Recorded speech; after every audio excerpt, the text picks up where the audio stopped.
Hey everyone, this is Dr. Jason Clemmons at the Rock Health and Wellness Center, and we are coming to you with Life with Jason Clemmons, DC. And sorry about us being late coming to the show tonight. This has been kind of interesting. It seems like whenever we get some storms or weather around Lubbock, all of a sudden all our stuff goes crazy. So not really sure what's been going on with that, but it's um it's just kind of everything just kind of went crazy, and we lost our radio show tonight. My ability to get into the 987 98.7 Walk by Faith Radio was has been compromised tonight. I've been locked out of there, so we're going to go ahead with our Facebook and YouTube show and just see if we can just share the information with you tonight on that. It's Wednesday, October 4th. We're rocking right along, and tonight is our one of our book review nights, and I've been looking forward to it. It's a great book that I've learned a lot about, and I hope you guys are going to enjoy it as well. And um, and so we're just going to go ahead with the show this way, and then we'll see if we can catch up. Maybe tomorrow night we'll be back on the radio if you guys are part of that, and if not, we'll just keep going with what we've got tonight. So, welcome to the show. It's Life with Jason Clemmons, DC, and we're going to break down every Wednesday.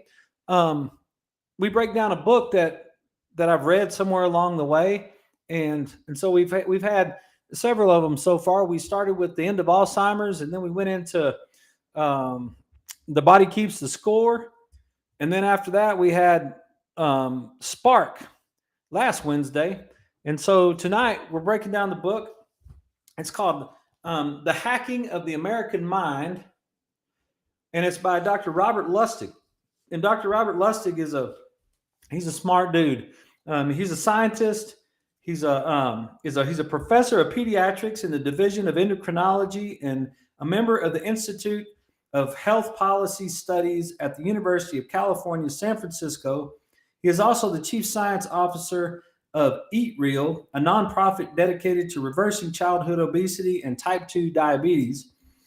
Lustig consults for several childhood obesity advocacy groups and government agencies. His books include the New York Times bestseller Fat Chance, The Fat Chance Cookbook, and Sugar Has 56 Names, A Shopper's Guide. Dr. Lustig is super, super smart, and he's taught me a lot, and I've followed him on several different things. I've had one of his lectures that he gave years back called Sugar, the Bitter Truth, and I've had it on my website at the rockhealthandwellness.com website for maybe I don't even know, maybe 10 years now, maybe even longer that we've had that on there. And it's a pretty in-depth lecture that he's given to medical students, but he does a fantastic job breaking down sugar and how sugar affects the body and what sugar is all about. And so I really learned a bunch. He's the one that broke down high fructose corn syrup for me and taught me about how it's basically the same as sugar, and how it's different in the liver, and how fructose metabolism in the liver is different than glucose metabolism. And I know those are big words, so I'll break some of those down for us before we go much further, because one of the things that we've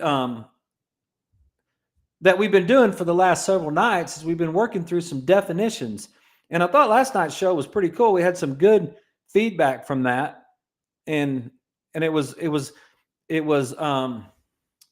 good to get into some of those definitions. And I know sometimes on the show we get super complicated, and then at the same time, sometimes on the show we get super simple. And I guess that's the way my brain works. I guess sometimes my brain is super complicated, and sometimes it's super simple. And so, I've been working to try to get better at that. And the things that Dr. Lustig taught me are super complicated. And some of the things in his book, he did a really good job in this book called The Hacking of the American Mind of trying to simplify the things that he knew. But he he can get really complicated really quick. He studied as a neuroscientist before he got into trying to help kids with obesity, and he worked in the labs. And I'll probably get to a little bit of that in the book as we go through it. And he's actually done the work in the labs. That's one of the things that I say on the shows quite often is like, look, I have to take, just like you do, I have to take the word of some of these people. Like somewhere along the way, you got to trust someone.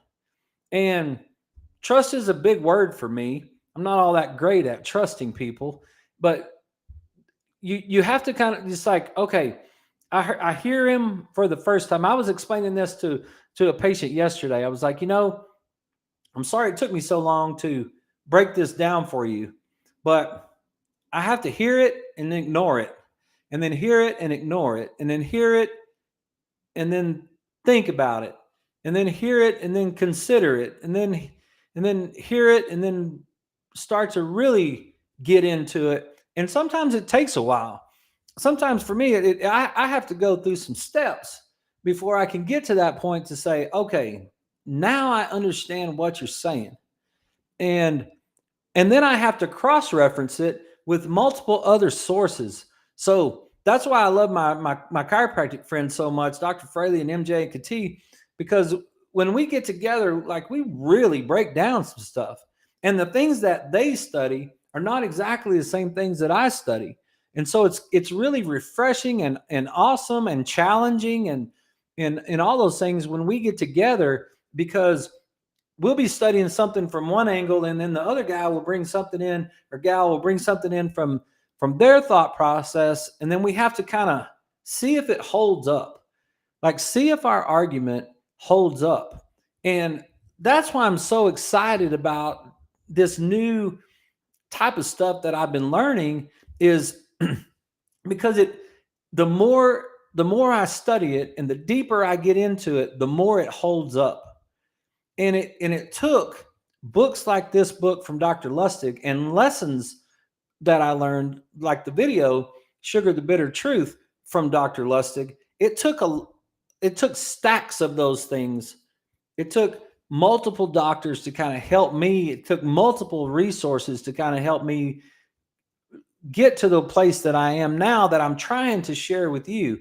And so I know sometimes it gets super complicated, but I am. And then last night we got really simple, and that's kind of what I want to do tonight, because one of the things about this book, this book is basically about dopamine and serotonin, the neurotransmitters. It's the science behind the corporate takeovers of our bodies and brains. And he gets political in it, and he really starts to talk about how the pharmaceutical industry and the food industry, they understand the hacks.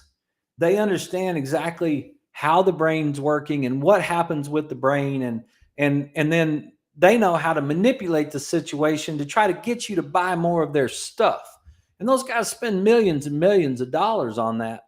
And so, but I appreciate the multiple levels that we're trying to do. And when we get into this book about serotonin and dopamine, it's pretty cool. It's pretty cool to say, hey, look, what I learned in my book, The Master and His Emissary, this was the glue right here. This was the glue for me. If you're a chiropractor watching this show, I'm telling you, you should read this book, because you've read enough of these other books that if you finally put it together, this is the glue that will hold it all together. And when I went back and reviewed to get ready for this show tonight, I went back and reviewed some of this, the book, because it's been a little bit since I've read it. And it was so awesome to see the right side, left side brain stuff that I didn't know so much the first time I read the book. And it was really awesome for me to be able to see that and say, wow, that's why I have so much passion for this book right here, The Master and His Emissary. And I haven't brought it to the Wednesday night book reviews yet, because I want to do a good job when I break it down. And it's, as you can see, it's rather thick, and it's super in depth with that right side, left side brain stuff. But that's what I've been trying to do, sharing that information with you, because if there's anything I know about health, this is it. And it's right side, left side brain, it's adrenaline, it's dopamine, it's how your brain functions, it's what happens when you have too much dopamine, what happens when you don't have enough dopamine. And that's where we're coming from. So let's get into some of the thoughts.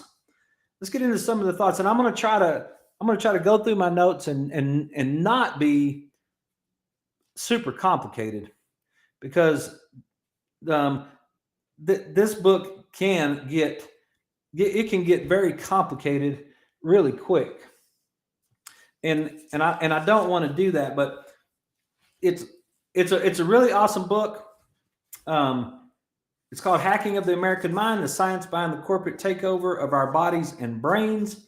It's got a copyright 2017, and it goes through and it breaks down what dopamine is, and it breaks down what serotonin is, and it explains those things in relation to each other, and then it goes in even in more depth, and it starts to explain how it starts to explain how the pharmaceuticals and the food industry have tried to hack your mind and get you into habits that are not good for you.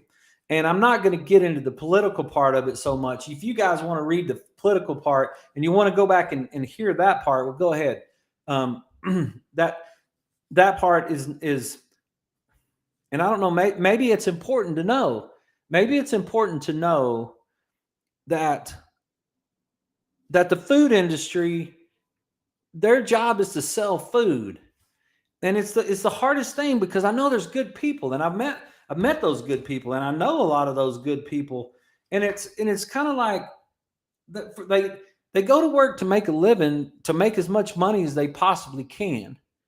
They don't ever think about the impact of what they're doing to people. They're not interested in the health and wellness of your family, right? They don't care about that. They care about making money. And I know that's a fact, because when I was in chiropractic school, I was in Sunday school. We had this awesome Sunday school class that they had lots of young families, and it was great for Leslie and the kids.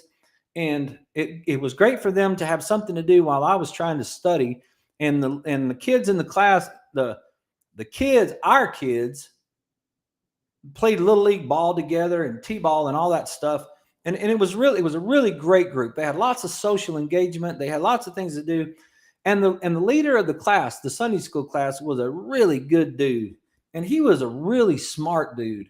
And he was a Wharton School of Business guy. And he spent his entire career working in the food industry, and then went to work for Walmart and was an executive for them. And he's a really, really down to earth good guy.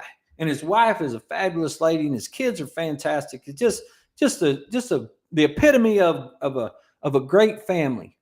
And I remember him showing up to one of the ball games one day, or practices. I think it was one of the ball games, and he showed up a little bit late because he was at work, and he was the brand manager for the Roll Gold potato chips, or what, Roll Gold pretzels, and working for Frito-Lay at the time.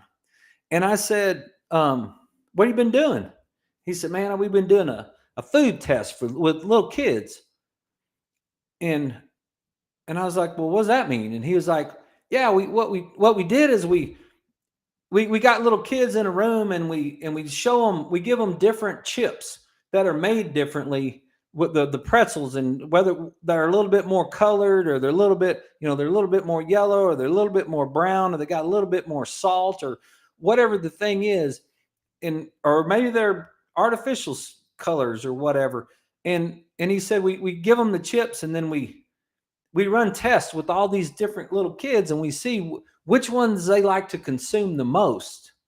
And then that's what we do, is we go back and we fill up our bags, and that's what we're going to sell based on our work that we did, to see how many of them ate the most stuff.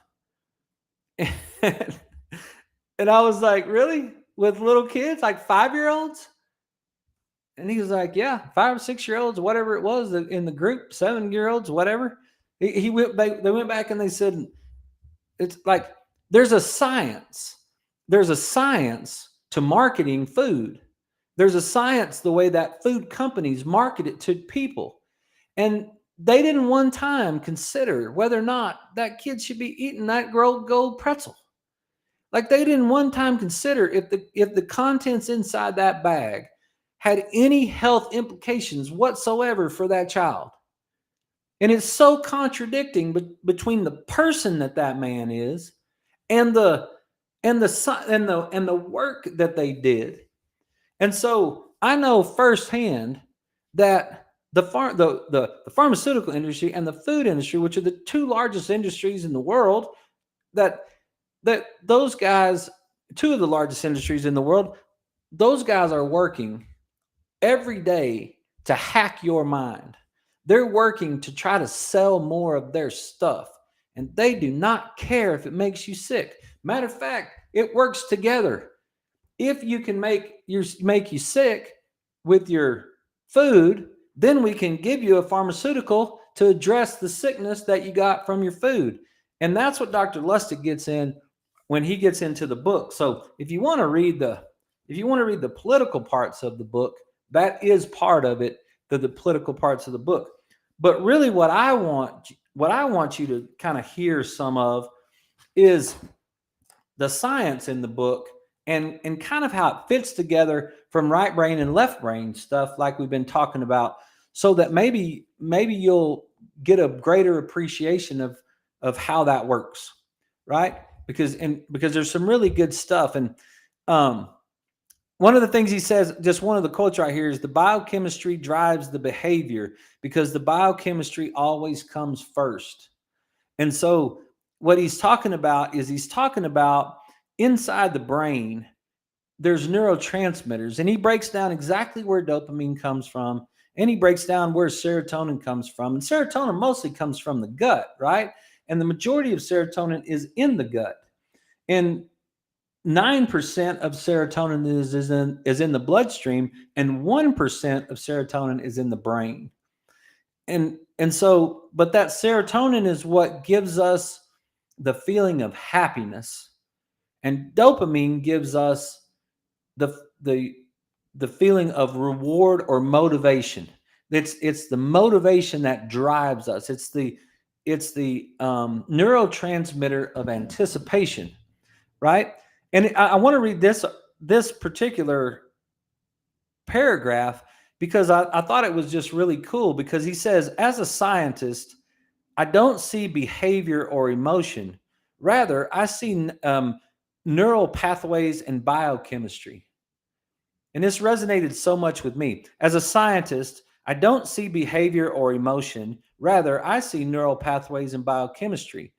And it's the point of this book to get you to see them too. You see the declining school performance. I see inefficient brain mitochondria. You see the diabetes pandemic. I see liver and muscle fat accumulation causing insulin resistance. You see drugs of abuse. I see presynaptic transporters and postsynaptic receptors. You see teenagers glued to their iPhones. I see dysfunction of their prefrontal cortex, the area charged with maintaining attention. You see economic stagnation and social unhappiness. I see the limbic system, the primitive part of the brain with neural inputs and outputs that drive everything from joy and elation to depression and helplessness. And that was such a great paragraph, because that's the same thing that I see.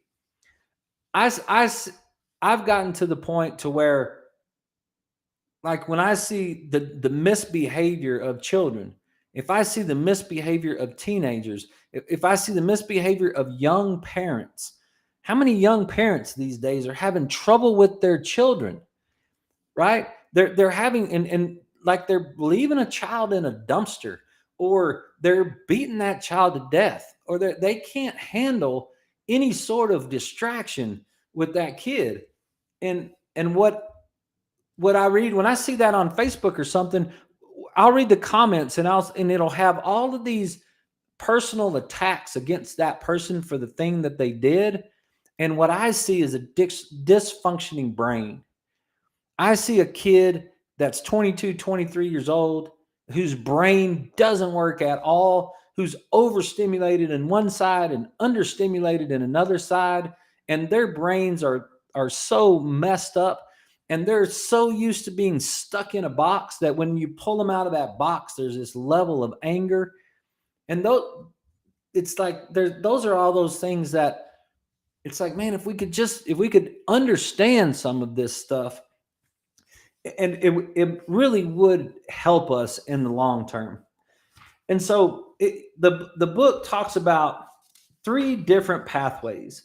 It talks about the reward pathway, which utilizes the neurotransmitter dopamine to communicate between the neurons of the 2 different parts of the brain to generate the feeling of motivation that attend reward and learning.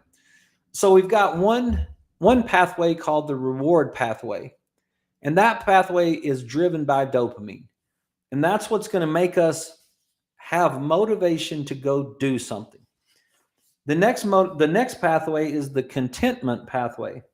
The contentment pathway utilizes the neurotransmitter serotonin to communicate between neurons of different parts of the brain through the cerebral cortex, where the brain interprets impulses as good or bad. So that's where we get into that next pathway, which is the contentment. Do we think it's good? Do we think something is good, or do we think something is bad? And then the last pathway is the stress-fear-memory pathway. The stress-fear-memory pathway consists of 4 areas. The amygdala, which we've talked a lot about on the show. Right now we're getting into that limbic part of our brain, that lower emotional part that we talked about on where the body keeps the score, right? So the amygdala, or your stress centers, is in communication with the hypothalamus at the base of the brain, which controls the stress hormone cortisol.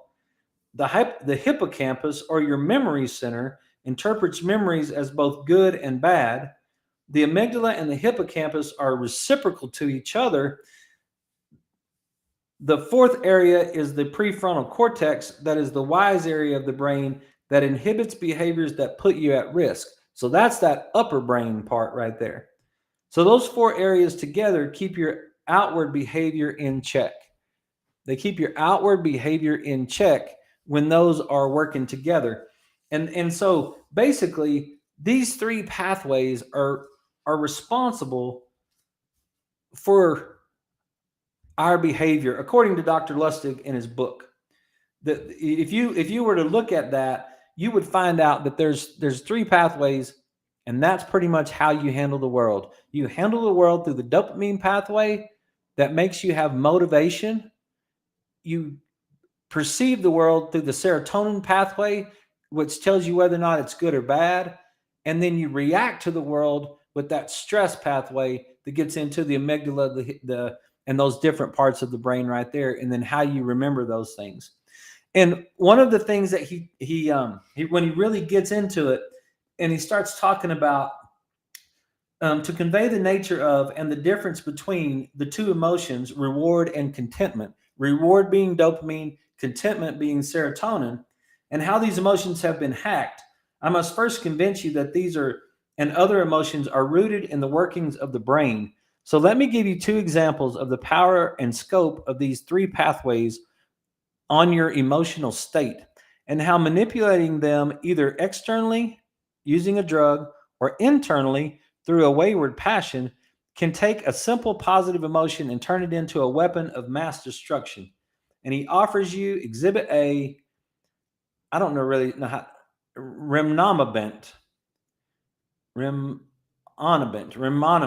It's a drug. So if it weren't for reward of the promise of it, we'd all commit suicide due to deeply and unconsolable misery.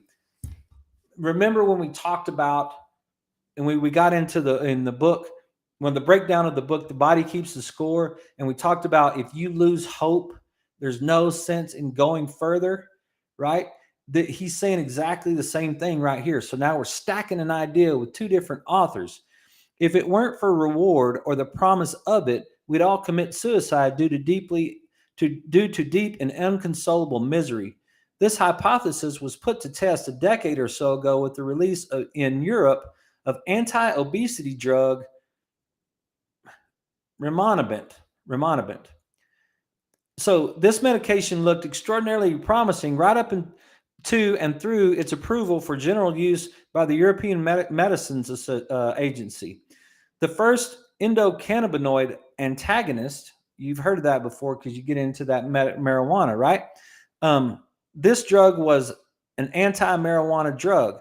As it turned out, many of the brain's pathways outlined above possesses a receptor for THC, the part of the marijuana that affects you, right? The active compound in marijuana. When THC binds to the receptor, known as the CB1 receptor, it heightens mood and alleviates anxiety. So I highlighted that in the book. It heightens mood and alleviates anxiety. It alleviates anxiety. We've been talking a bunch about up and to the right and over to the left.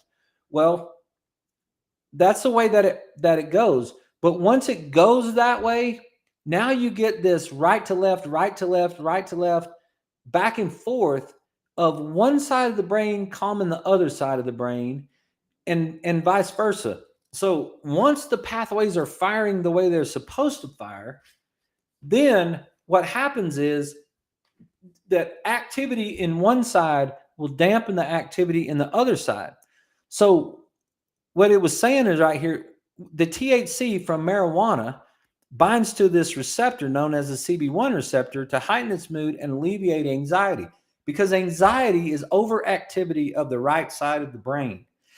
So what you're doing with this when you smoke weed is you're firing the receptors on the left side of the brain to inhibit the receptors on the right side of the brain, which partially explains why people become so giddy when they smoke pot. And it heightens the transduction of pleasure, which explains why so many pot smokers have sex after they partake. And it explains why people get the munchies afterwards. Why would Mother Nature put a receptor for marijuana in our brains anyway? Well, as it turns out, we make our own endogenous brain compound called anandamide. I can't understand these words. Some of these words are bigger than my brain too. Anandamide, which naturally binds to the CB1 receptor and which keeps us eating and renders most of our semi-functional in social groups. Let me read that again. When we get this anandamide, which naturally binds to that CB1 receptor and which keeps us eating and renders most of us semi-functional in social groups, even if we're not smoking pot, but in those who toke, anxiety is thrown to the wind along with every inhibition it suppresses, leaving plenty of room for pleasure. So this drug, rimonabant, blocks the CB1 feel-good munchies receptor. So they came out, the European Medicines Agency, they okayed this drug, and they said, hey, what we'll do is we'll just block the receptor in the left brain. That's the dopamine receptor. This drug was approved by the European Commission in 2006 as a weight loss drug. It worked very well and mitigated the comorbidities of obesity. The data was incontrovertible. Lots of people lost lots of weight. Their appetites went down and they stopped eating junk food. So this drug was working fantastic, right? In fact, they lost all interest in food. It just didn't provide any pleasure anymore. In fact, they derived no pleasure from anything. Rather, their anxiety increased markedly. For 5 years prior to approval, this drug was all anyone in the obesity field could talk about. It was going to be the bomb, and then it bombed. European post-marketing data showed a 21% of the people who took it became clinically depressed. I highlighted that section right there. 21% of the people that took this drug that dampened the dopamine receptors on the left side became clinically depressed, and many of them committed suicide. And that goes back to that point I was talking to you about, right? When a pharmaceutical is hacking your mind, they don't care. They don't care if 21% of you become depressed. They got something for that, and they don't care if many of you commit suicide, right? And you think, well, I trusted those guys. You trust where you should have trusted them, and where we could trust them is to trust to know that their motivation wasn't to help you. Their motivation was to make money, and they didn't care, right?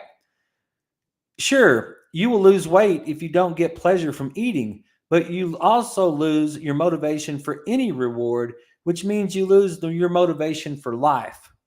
Sufficient to say, it was rapidly withdrawn from the market, and the FDA never approved it. Thank goodness, right? So, what did it teach us? It clearly demonstrated that biochemistry drives the behavior and the emotions. This drug, by blocking the CB1 receptor, led many into clinical depression and led to suicide. Anxiety is one of the chief antagonists to both reward and happiness.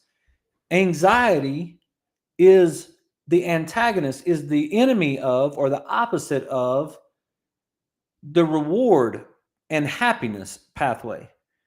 So it's that's kind of interesting when you think about it. When you think about what we've been talking about lately, is anxiety comes from the right brain. Remember, we talked about the other night about focused attention is on the left side, and focused attention gets decreased whenever we're not firing that left side of our brain. And so does the reward pathway if we come in there from some external source and turn that off. But so does the reward pathway if we don't fire it across.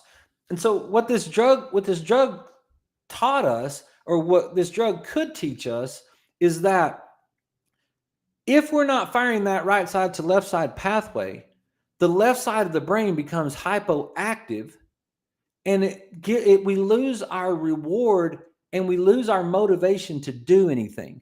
We don't have any desire to get up and go. We don't have any desire to want to do anything at all, and we lose that pleasure of a reward from doing anything. And so now what happens?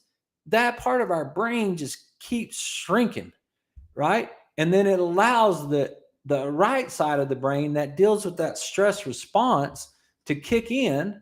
And when it kicks in, we're going to see tigers and alligators. That's the anxiety that we feel. The anxiety is the hyperactivity of the right side of the brain, and the inability of the left side of the brain to calm it down.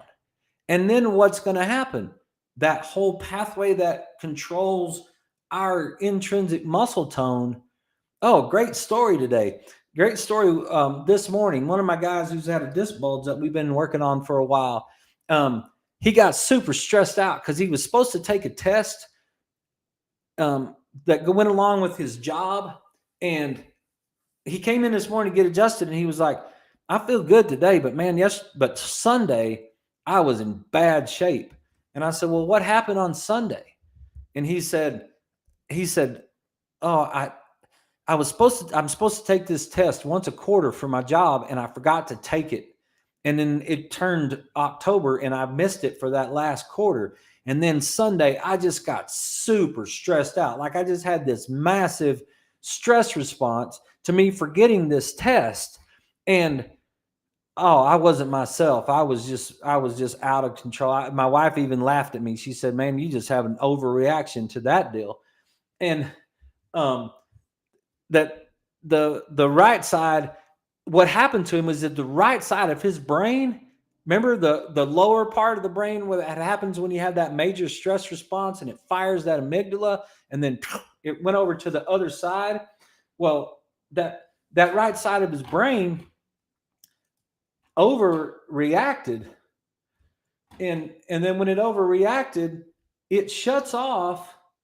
When you get that massive amount of stress hormone and cortisol right there, what you do is you shut off your intrinsic muscles. around your spine. And it's like, I'm gonna draw this right here. So when you've got the brain, and then the cerebellum, and then you've got your vertebrae, and then you got your sacrum. You have the right side and the left side. Well, your vertebrae have spinous processes and transverse processes.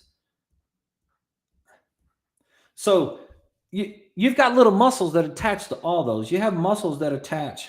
I'll change the color here. You have muscles that attach from transverse to transverse to transverse. Then you have muscles that go from spinous to transverse, and they go one level and skip one, and one level and skip one, all the way down.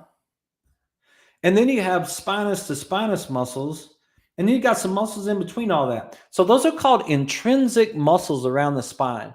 And the intrinsic muscles around the spine are controlled by the cerebellum. And the cerebellum needs that information from those intrinsic muscles to keep you stable, to keep your low back stable, and to keep your body stable. And so remember what happens? You hit that thalamus super hard. That thalamus fires down to the amygdala, and then the information goes up to the cortex. And then the cortex, once it says, hey, dude, it's not any big deal. You just missed one test. You'll be fine. It's like your boss is not going to fire you, right? It tries to send the message down to turn off the amygdala, which is our fear center that's kicked in our fight or flight response, right? Well, he even said it out of his own mouth. He said that experience on Sunday was so massive that it hit me hard. That was a super hard stress on me. And the super hard stress means that this hit on that amygdala was so large that the amygdala stopped that signal coming down from the cortex, and it turned it off. Now we get the amygdala is firing that fight or flight response, and we're going to get massive levels of cortisol, and the cortisol turns off the cerebellum, which now turns off all these intrinsic muscles. And those intrinsic muscles is kind of like cutting the shrink wrap around your spine. And those intrinsic muscles, instead of holding on tight to each vertebra and moving that vertebra controlled, you cut the shrink wrap around that spine, and all of a sudden it goes, and now you could just lean over and tie your shoe and bulge a disc. And how many times have you heard of that happen? Man, I wasn't doing nothing. I just leaned over and tied my shoe, and I just bulged the disc, right? Well, what happened right there? You don't get hurt from tying your shoe, right? What happened was he got such a massive increase in that right side brain, especially on the lower right side, that it turned off his cerebellum, which is balance, posture, and coordination, that it shut down right there. And then his back hurt, and that disc bulged again, right? But then what happened? He got over that. He went to work on Monday. His boss said, dude, it's no big deal. I just want you guys to do that so you'll keep up with stuff. On Sunday, he thought he was going to get fired. And then what happens when you have that major deal? Man, I'm worthless. I can't believe I do this. I'm a horrible husband. I'm a horrible dad. I can't do anything right. That's why my whole life is in shambles, because I can't do anything right. I'm always screwing things up. And God dang it. Like, this is just exactly how this goes, right? None of that stuff is true. Like, that's just that little part down there that's out of control, seeing tigers everywhere and alligators that's just is fussing about everything. And then what ends up happening, and the result of that is your digestion shuts down, and your immune system shuts down, and your posture shuts down, and your reproduction shuts down. And that's when that disc bulge hurts. So once he got that all turned off and got that system turned off and got this to calm down to the amygdala and get this down the cortex now could turn that down. He could push the information to the left. So what is Dr. Lustig saying to us? Dr. Lustig is saying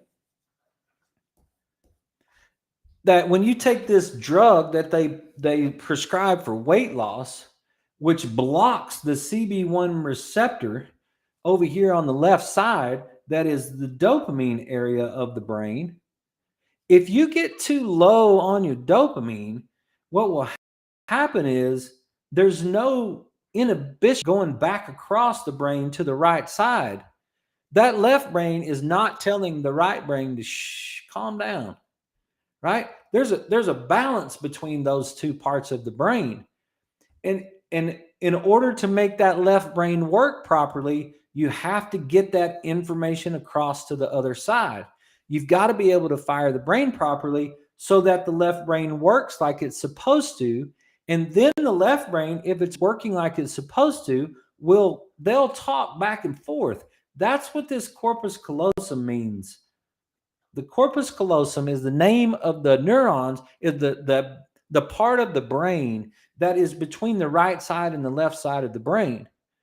And so what Dr. Lustig is telling us in here is that the left side of the brain on the dopamine, if you turn it off, you'll get no reward. There'll be no incentive for you to do anything. And then you will also not get any inhibition of the right brain, which now means you'll become hyperactive on the right side of the brain, and that will lead to anxiety. We said that a little bit last night on the show, right? It's exactly the same thing. That this whole process right here is how that works together, and there's a balance between the two things. And so it's another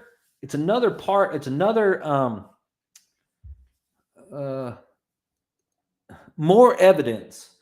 Anxiety is one of the chief antagonists to both reward and happiness, right? So we get into there. There's a curve.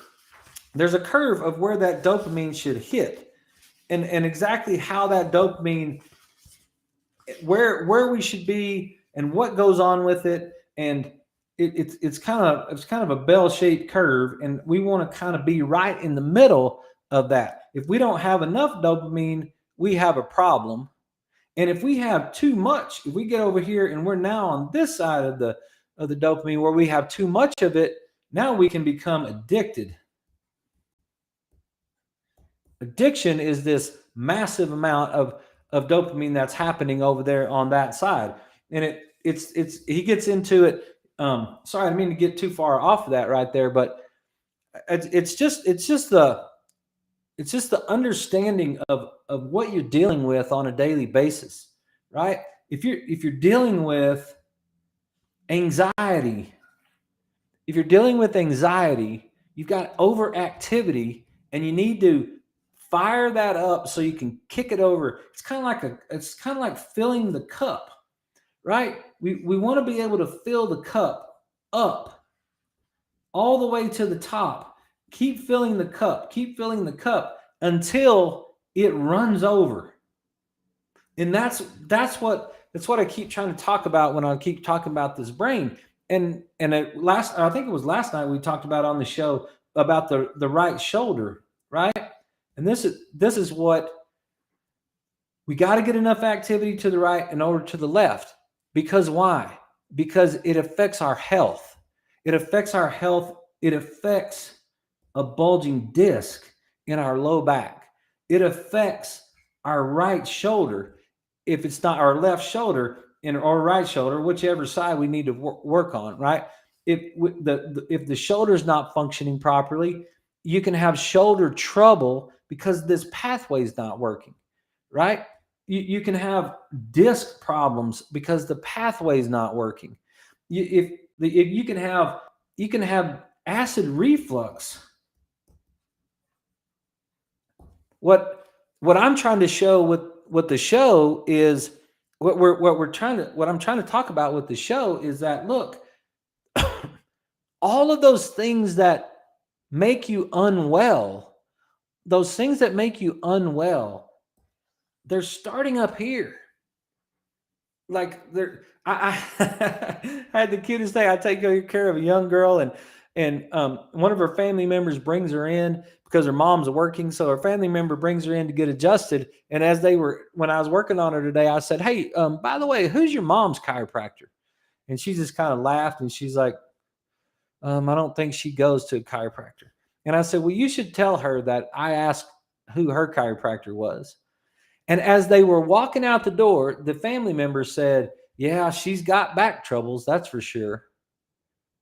And I said to her as she was leaving, her back troubles are secondary to her brain troubles, right? This stuff, orthopedic problems are secondary to brain problems.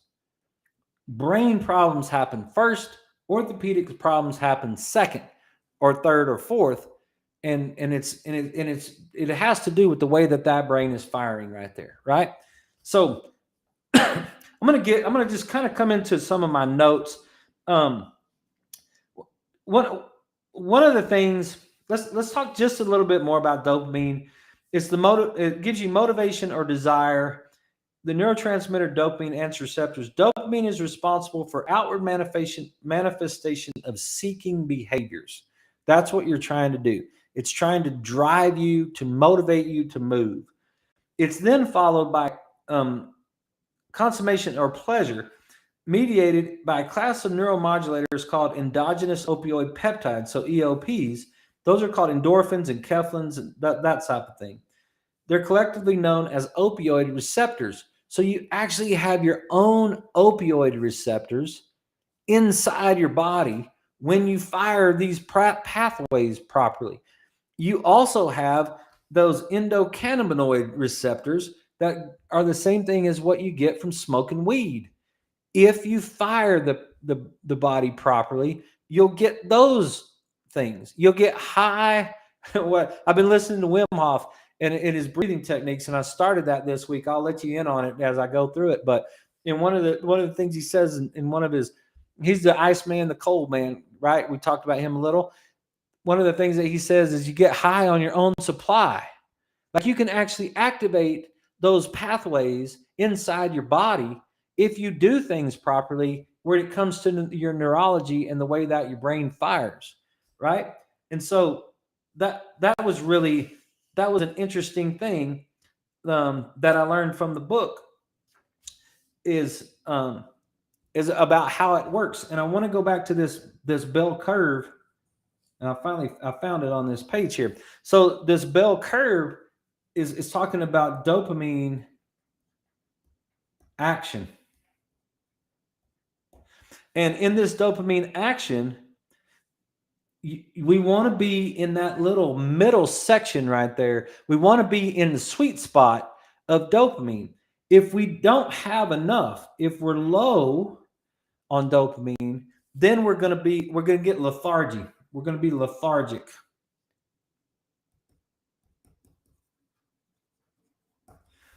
We're not going to want to do anything because we don't have enough of the dopamine. If we get too much, we're going to be irritable. So we don't want to have too much dopamine. We want to be in the sweet spot in the middle. And so and how do we get that way? We do it naturally. We don't do it artificially. And so we want to do this naturally. And that's one of the things. I had a conversation with Kim today. We were talking about nutrition in the office. She's the one that runs the nutrition department.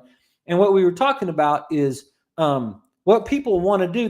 There's this sense of, I want to replace my bad cookies with good cookies because I just feel like I need to eat a cookie. So I need some almond flour or some coconut flour and stevia and really dark chocolate cookie, right?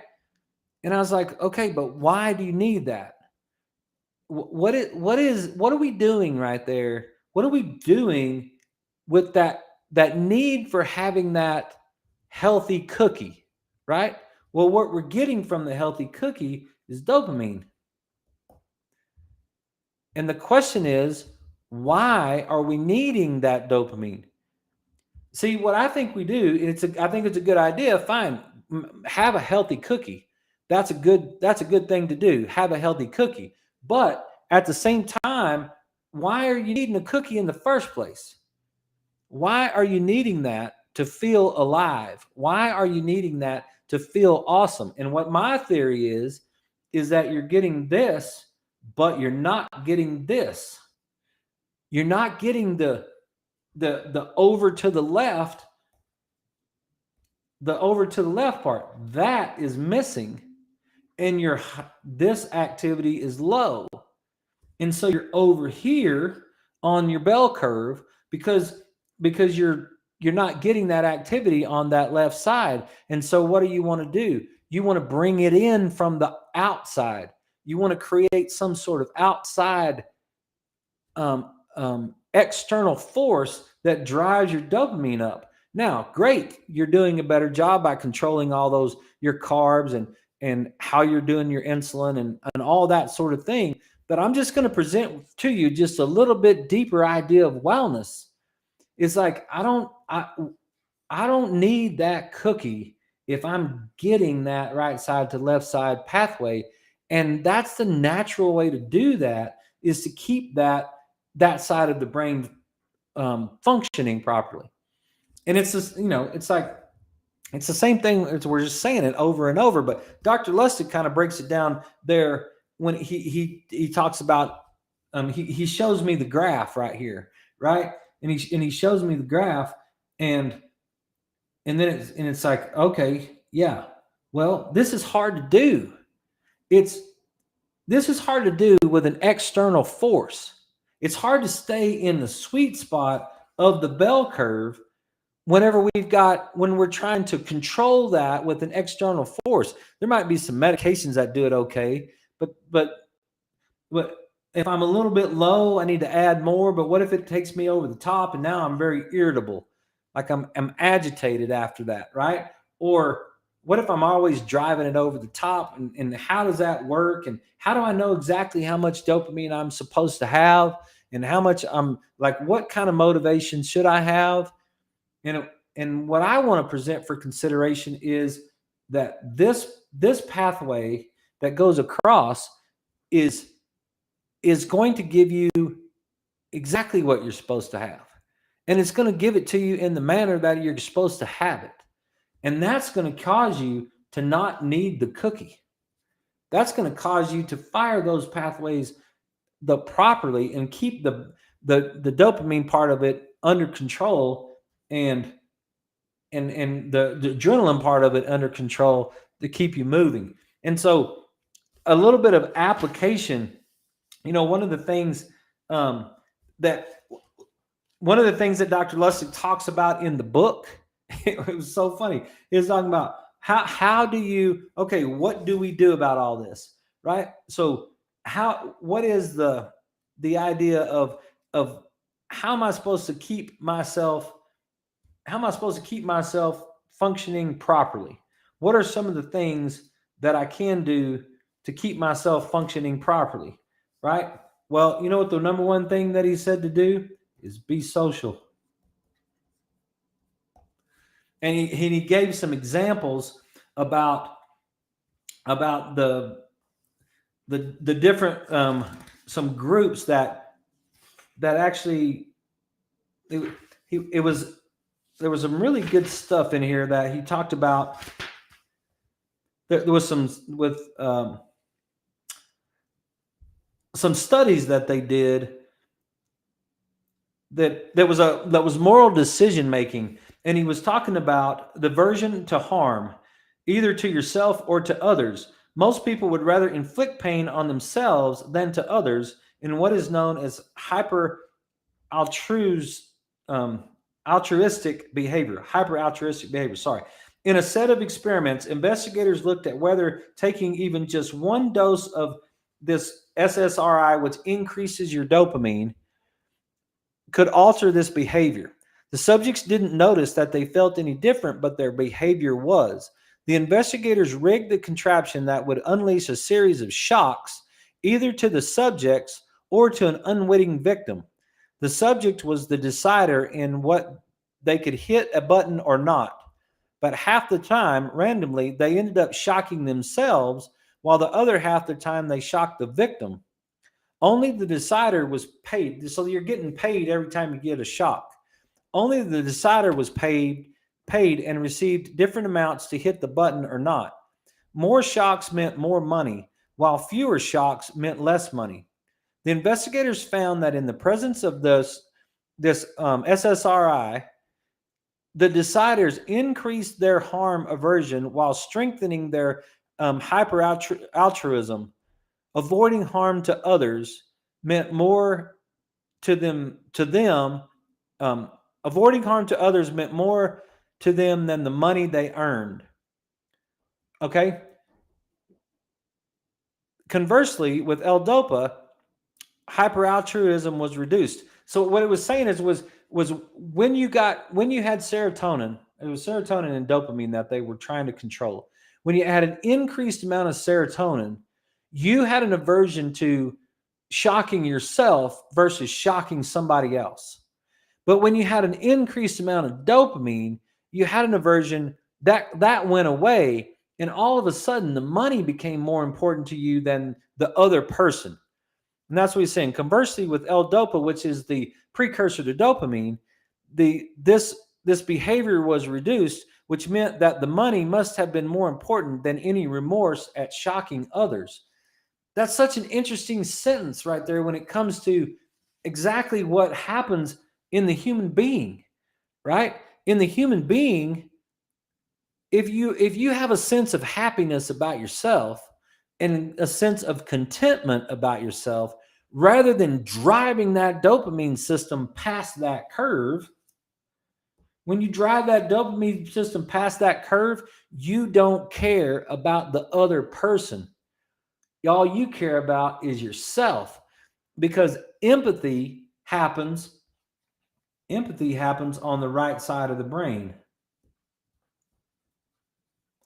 So if you're ramped up super high on the left side of the brain, now the left side of the brain is in charge, which it's turning off the right side. So you lose your empathy for other people. And now you don't care about anybody else. And that we seeing that all over the place now. We're seeing all this craziness on the streets, where they're seeing craziness, all kinds of stuff that you see on social media, all kinds of stuff that's just, you hear about that wow, we got this way too much of an imbalance between one side of the brain and the other side of the brain.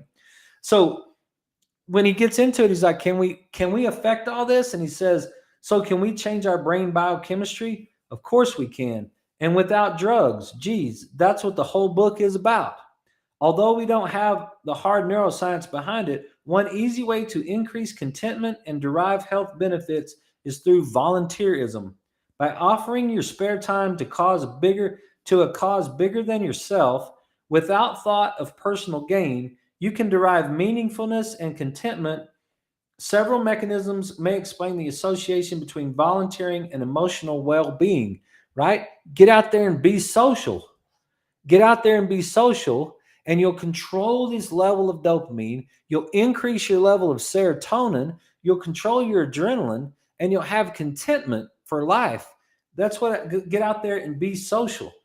And he's like, even if you can't be social, one of the next things is be benevolent. Giving, right? He's talking about, it should be no surprise that philanthropy is regulated by the same brain areas and neurotransmitters.